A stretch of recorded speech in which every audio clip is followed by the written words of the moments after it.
Guys, good morning. Punta ako ng palengke kasi off ko today. Punta ako ng palengke.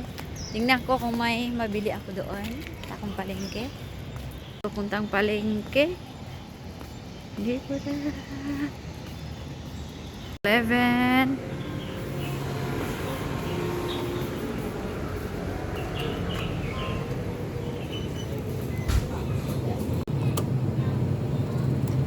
Mag-withdraw. Balance inquiry. Tingnan. And this is the money. Kinuha ako 700. Yan lang. Tara guys, samahan nyo ako sa aming palengke dito sa Yeoncheon Market.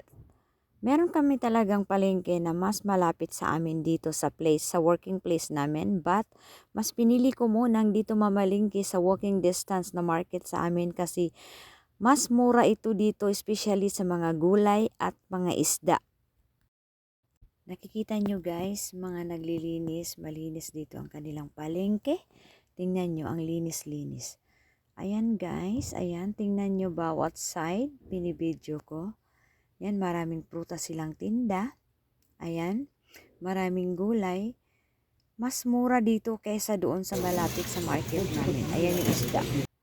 Minsan nakakabili po ako ng isda dito na 2 plato, 150 inti. Ayan, ito bibili ako ng okra. Murang okra dito, 50 inti ang isang balot. Mas murang sibuyas dito, 10 inti bawat isa. And now, nakauwi na tayo guys. Ipapakita ko sa inyo ang aming view dito sa working place namin.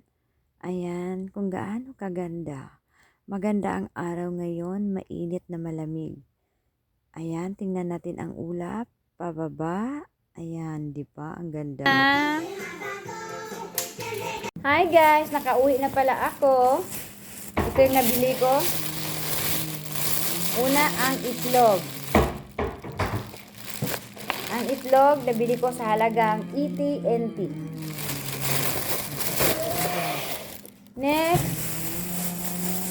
Next ang wallet ko. Nakabili ako ng okra. Itong isang supot, 15 inti. So, nagbili ako ng 3 supot. 15 inti. 15 inti. Ano ito? Yung, itong nabili ko, hindi ko alam kung anong klaseng gulay ito. Ayan. 2, 60 NT. Sibuyas, tag 10 inti ang isa. So, 2, 20 inti. Pesos, wala na. Ang bawang is 90. No. 90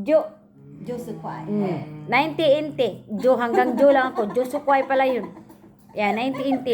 Kaya dito, pag magluto kami, wala nang rikado-rikado dahil sa kamahal. Oh, mini ni Leo BT. Nicole.